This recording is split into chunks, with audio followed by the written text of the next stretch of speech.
Over the last few seasons, when you've taken a look at this Knicks team, you can see without a doubt that they need size, spacing, and shooting. But according to one NBA insider, he actually revealed the New York Knicks have one big need, and he helps give us that information. Not only that, but he also helps break down all of the tradable assets the New York Knicks have going into the trade deadline. We're going to break down all of this and so much more today. So be sure you're subscribed to the channel and have notifications turned on so you don't miss a second of the new content. And now, let's get started. The Knicks' most notable trade assets. So I think one of the main questions going into the trade deadline is what assets the New York Knicks have. What assets are they going to trade? What assets are they going to hold on to? What assets are untouchable? And what assets are they okay with giving away in a trade? Let's break down all of this thanks to an NBA insider with Bleacher Report. According to Dan Vavil from Bleacher Report, he suggests that the New York Knicks are going to be buyers at the trade deadline. The untouchable players he states are Jalen Brunson and Josh Hart, though Josh Hart is more untouchable due to his contract as he has a trade restriction that expires after February 9th. Notable trade assets according to Bleacher Report are R.J. Barrett, who's on a 3-year, $83.1 million deal. Dante DiVincenzo, who recently became a trade asset and is on a 3-year, $35.9 million deal. Quentin Grimes, 1 year, $4.3 million. Isaiah Hartenstein, expiring deal at $8.2 million. Deuce McBride, expiring at $1.8 million. Then he's a restricted free agent in 2024. Emmanuel Quickley, as we already know, expiring at $4.2 million. He's a restricted free agent in 2024. Julius Randle, 2 years left on his deal, $57.1 million left.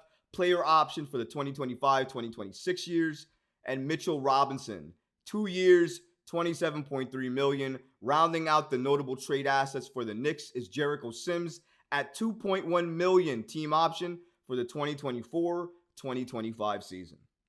Now, when you look at the notable trade assets, there's some names that pop up there that you're thinking to yourself, why are they there? Like R.J. Barrett, for instance, like Dante DiVincenzo, for instance. I believe the only reason that they're there is because they are actual trade pieces that we know the New York Knicks are likely going to include based on their past trading history. R.J. Barrett, love him to death, but he's been part of many numerous trades in the past, at least for rumors, for the New York Knicks. So because of that, we have to take into account that he's likely going to be a notable trade asset. Dante DiVincenzo is a little bit of a question mark for me because I don't think you signed Dante DiVincenzo to the contract the Knicks signed him on to trade him away after one season. I think he's here for the long haul. He's a Villanova guy with Jalen Brunson and Josh Hart. So I think all three of those guys, in my opinion, are untouchable at this stage. Everybody else, I think, is open. Now, there may be another player on that notable trade assets list that you're thinking to yourself, why is he there? Julius Randle, right? The only reason Julius Randle's on that list is because he's not CAA anymore. He left CAA this past offseason, and because of that, and we know how the Knicks take care of their CAA players, he left, so they don't have that obligation anymore. So they may not give him the contract that he wants, desires. They may not even extend him a contract offer when his contract expires with the Knicks. They may let him go. They may trade him. They may do something else with Julius. But since Julius switched that agency, it does seem like his long-term future may not be with the New York Knicks. But only time will tell to see what happens with that. Let's go into what the New York Knicks' most notable draft assets are in terms of tradable picks. According to Bleacher Report, the notable inbound draft picks the New York Knicks have are the following. Dallas's 2024 first-round pick, which is top 10 protected through 2025. In 2025, it turns into a second-round pick if not conveyed. So it must convey this year.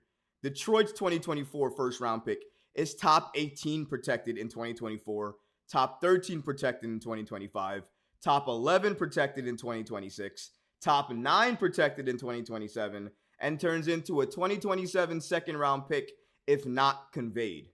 So what I want to say about that Detroit pick is that it will never convey.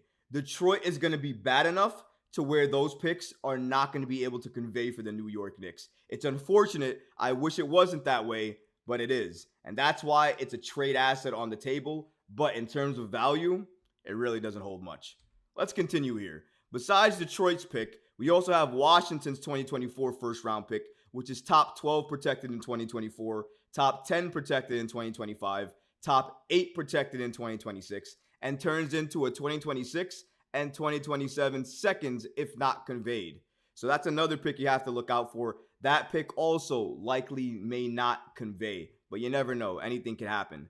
Then we have a 2024 second round pick via Cleveland or Utah, more favorable between the two.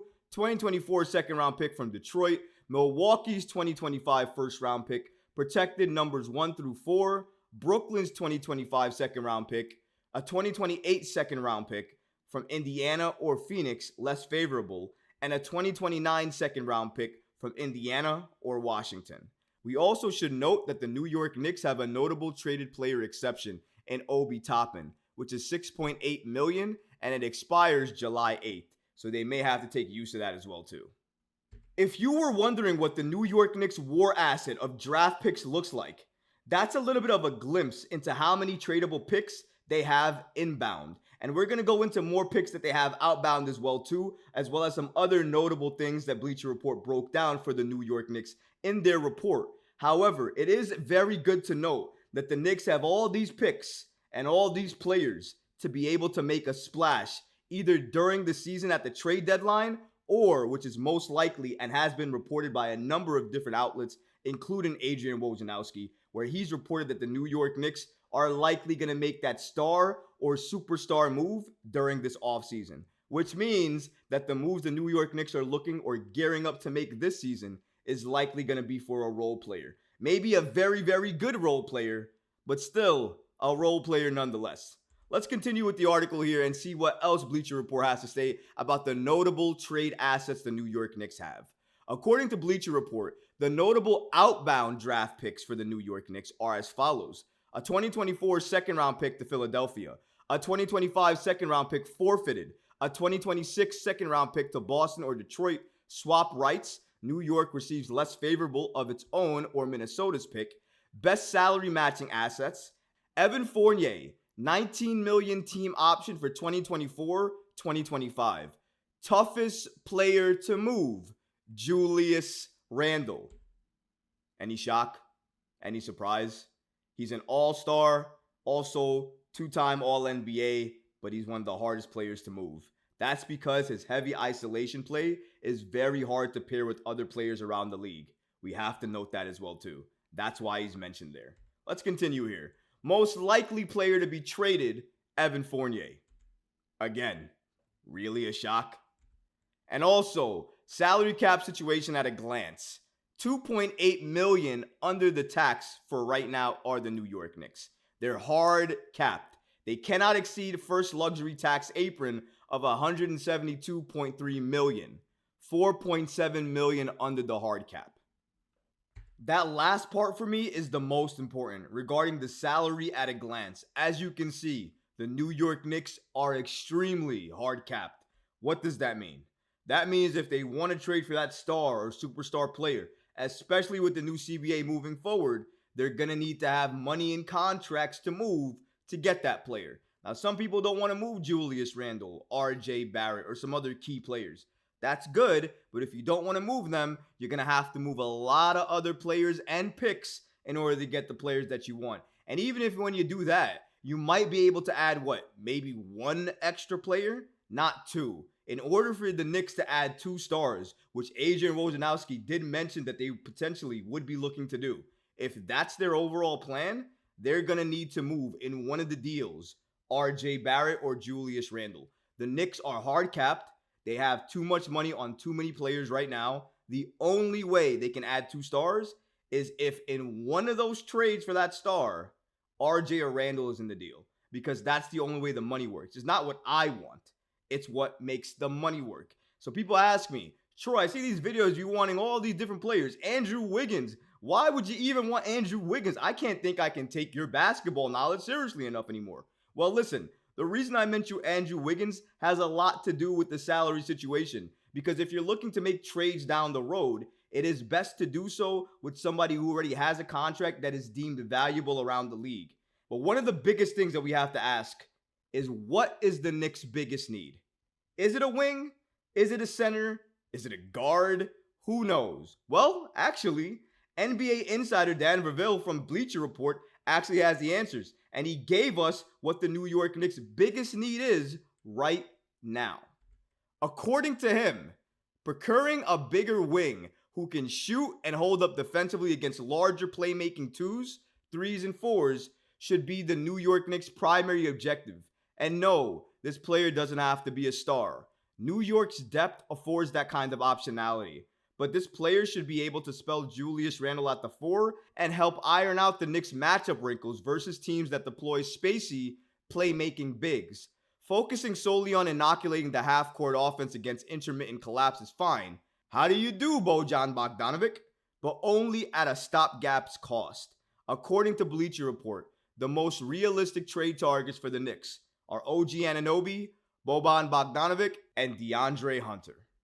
In terms of the Knicks' biggest need, no disagreement there. If you've been watching the Knicks like I have over the last few years, it's been obviously clear that the New York Knicks need a true, real wing. Somebody that's a 3-and-D, somebody that can help defend, make shots, help create, but also be that defender on the floor that you need. That's why when you see names like OG Anunoby or DeAndre Hunter, you understand why they're listed. It's because they're wings that are very good defensively that can help the Knicks make noise in the Eastern Conference.